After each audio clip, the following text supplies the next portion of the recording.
Assalamualaikum warahmatullahi wabarakatuh. Sahabat Alkisah yang dirahmati Allah, pada kisah kali ini, akan mengisahkan kisah Ashabus Sabti yang melanggar ketentuan Allah dan mereka diazab menjadi kera. Yuk kita simak kisahnya. Alkisah, tinggal sekelompok warga Yahudi di sebuah desa dekat Teluk Aqobah.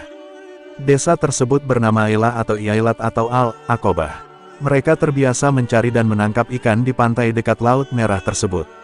Di tepi pantai Aqobah, terdapat dua berhala bernama Lukaim dan Lukmanah. Acap kali hari Sabtu tiba, penduduk desa berburu ikan sembari mendekati dua patung tak bernyawa tersebut. Hingga suatu hari, Allah pun menurunkan larangan bagi penduduk desa untuk menangkap ikan di hari Sabtu.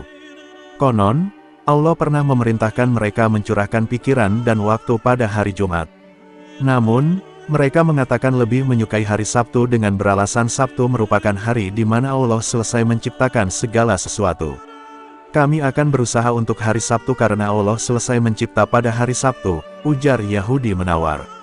Akhirnya, ditetapkanlah bagi mereka hari Sabtu sebagai hari beribadah dan diharamkan melakukan segala macam usaha pada hari tersebut. Menguji ketakwaan para penduduk desa, Allah pun memerintahkan ikan-ikan untuk berkumpul pada hari Sabtu dan menghilang di 5 hari lain selain Sabtu. Alhasil, beragam jenis ikan lezat yang menggiurkan berdatangan ke tepi pantai. Tak hanya itu, ikan-ikan pun berkumpul di sekitar Lukaim dan Lukmanah.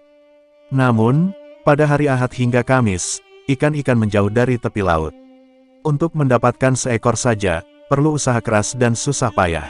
Menghadapi godaan tersebut, beberapa penduduk desa menahan diri dan memilih menjalankan perintah Allah. Sementara, sebagian besar lain tergoda bisikan perutnya dan berpikir bagaimana cara mendapatkan ikan di hari terlarang. Ada pula beberapa warga lain hanya berdiam diri dalam kegalauan tak melakukan apapun. Godaan para setan pun berhasil menguasai akal pikiran para Yahudi. Sekelompok warga pun menemukan cara menyiasati perintah Allah. Mereka berencana menggali telaga atau kolam di tepi laut. Sesungguhnya kita hanya dilarang untuk menangkap ikan pada hari Sabtu, ujar seorang warga. Karena itu, marilah kita membuat kolam perangkap agar ikan-ikan itu terperangkap di dalamnya pada hari Sabtu, lalu pada hari berikutnya kita dapat mengambil dan memakannya. Sepakat, mereka pun berbondong-bondong menuju tepi laut pada Jumat sore, kemudian menggali kolam perangkap ikan. Pada hari Sabtu, mereka beribadah dan tak mengail ikan ke laut. Namun, saat pasang, air laut akan menggenangi kolam secara sendirinya. Ikan-ikan pun ikut terperangkap dalam kolam tersebut. Kemudian saat air laut surut, ikan tetap berada di kolam tersebut.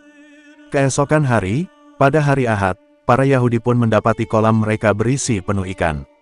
Kita mematuhi perintah ilahi karena kita tidak menangkapnya pada hari Sabtu, tetapi kita menangkapnya pada hari Ahad, teriak seorang warga girang. Melihat tingkah licik para pembangkang, beberapa warga yang terdiri dari ulama Yahudi dan orang saleh pun geram. Mereka pun menasihati para pelanggar hari Sabtu untuk bertobat dan kembali mematuhi perintah Allah. Namun, bukan hanya ditentang oleh para pelanggar, beberapa warga yang sebelumnya hanya berdiam diri pun ikut vokal menentang para mukmin saleh. Mereka tak ikut membuat perangkap kolam, namun mereka tak senang para penasihat memberi peringatan bagi para pelanggar. Menegaskan sikap penolakan, para ulama dan orang saleh tersebut pun bermaksud meninggalkan desa. Nasihat mereka tak lagi didengar apalagi berguna bagi para pembangkang perintah Allah. Kami tidak akan bermalam bersama kalian di desa, tetapi keluar meninggalkan desa dan bermalam di pinggiran desa, ujar seorang ulama. Malam pun dilalui para hamba Allah dengan menginap di luar desa. Hingga keesokan hari, mereka merasa janggal dengan suasana sepi desa. Tak ada keramaian ataupun aktivitas warga. Sejak pagi hari, tak satu pun warga yang keluar rumah. Mereka pun mengutus salah seorang pria untuk mengetahui apa yang tengah terjadi. Desa pesisir tersebut menjelma menjadi desa para monyet. Memasuki desa, pria utusan tersebut tercengang dengan kondisi desa yang sunyi senyap layaknya wilayah tak berpenghuni. Ia pun mengetuk pintu salah seorang warga, tak ada jawaban. Ia kemudian mengintip jendela rumah dan melihat penghuninya bukan manusia melainkan monyet-monyet. Tak percaya dengan apa yang dilihat, pria itu pun menuju rumah lain. 2, 3, 10 rumah, namun hasilnya sama. Desa pesisir tersebut menjelma menjadi desa para monyet. Kisah Ashabul Sabtu, atau kisah para pelanggar hari Sabtu tersebut pun dikisahkan dalam Al-Quran Surah Al-A'raf ayat 163, dan, tanyakanlah kepada Bani Israel tentang negeri yang terletak di dekat laut ketika mereka melanggar aturan pada hari Sabtu, di waktu datang kepada mereka ikan-ikan, yang berada di sekitar mereka terapung-apung di permukaan air, dan di hari-hari yang bukan Sabtu, ikan-ikan itu tidak datang kepada mereka. Demikianlah kami mencoba mereka disebabkan mereka berlaku fasik. Kemudian azab kepada para penduduk Yahudi tersebut pun disebut dalam ayat berikutnya, yakni ayat 164 hingga 166. Dan ingatlah ketika segolongan di antara mereka berkata, "Mengapa kamu menasihati kaum yang Allah akan membinasakan mereka atau mengazabkan mereka dengan azab yang amat berat?" Orang-orang yang memberi nasihat itu menjawab, "Nasihat itu ialah untuk melepaskan diri dari bersalah kepada Tuhan kamu dan supaya mereka bertakwa." Maka, ketika mereka melupakan tidak menghiraukan apa yang telah diperingatkan kepada mereka, kami selamatkan orang-orang yang melarang daripada perbuatan jahat itu, dan kami timpakan orang-orang yang zalim dengan azab siksa yang amat berat disebabkan mereka berlaku fasik durhaka. Maka setelah mereka berlaku sombong takbur tidak mengindahkan kepada apa yang telah dilarang mereka melakukannya, kami katakan kepada mereka, "Jadilah kamu kera yang hina." Ayat tentang kaum yang dijadikan kera itu juga terdapat dalam kisah sahabat Rasulullah, Ibnu Abbas. Diriwayatkan saat itu Ikrimah bermaksud menemui Ibnu Abbas. Namun, saat bertemu, sahabat Nabi tersebut tengah berderai air mata.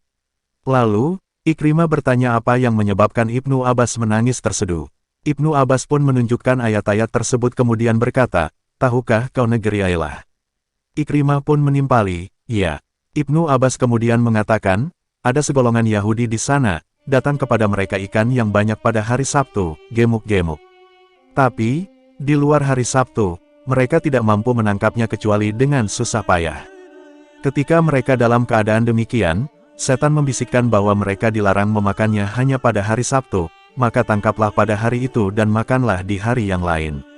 Akhirnya, satu kelompok berpendapat seperti ini, dan yang lain melarang dan mencegah, kalian itu dilarang untuk menangkap dan memakannya pada hari Sabtu. Terkait tafsir ayat tersebut, Ibnu Katsir menguraikan kisah tersebut sebagai tipu muslihat para Yahudi yang pembangkang. Ia pun berpendapat bahwa kelompok yang mengingkari saja yang selamat. Sementara, kelompok yang berdiam diri menentang para ulama dan orang saleh ikut menjelma menjadi kera yang hina. Ibnu Katsir pun kemudian menafsirkan Al-A'raf ayat 165, "Saya berpandangan, orang-orang yang melarang itu selamat, tapi saya tidak memandang yang lain disebut. Sementara, kita juga melihat banyak hal yang kita ingkari dan tidak mengatakan apa-apa." Dalam tafsir, Al-Jami' li Ahkamil Quran, karya Imam Al-Qurtubi, terdapat beberapa riwayat berbeda dalam menetapkan desa yang dimaksud dalam kisah tersebut. Menurut riwayat Ibnu Abbas seperti yang disebutkan sebelumnya, nama desa tersebut Ailah. Namun, menurut riwayat Ibnu Abbas lain, desa tersebut bernama Madian, terletak antara Ailah dan Etur. Sedangkan, menurut As-Zuhri, desa bernama Tabariyah. Adapun Qatadah serta Zaid bin Aslam menamai desa dengan Maknat, di dekat pantai negeri Syam. Adapun terkait kelanjutan kisah, kemana kera-kera tersebut pergi, para ulama tafsir berbeda pandangan.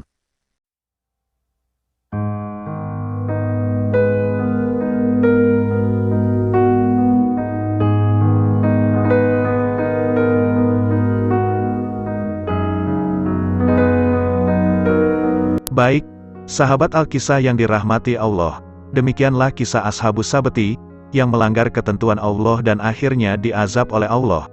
Nauzubillah, terima kasih sudah menonton, semoga kita bisa meneladani dari kisah ini. Mohon maaf apabila ada kesalahan dalam mengisahkan kisah ini, dan jangan lupa untuk subscribe, like, komen, dan share tentunya. Syukron.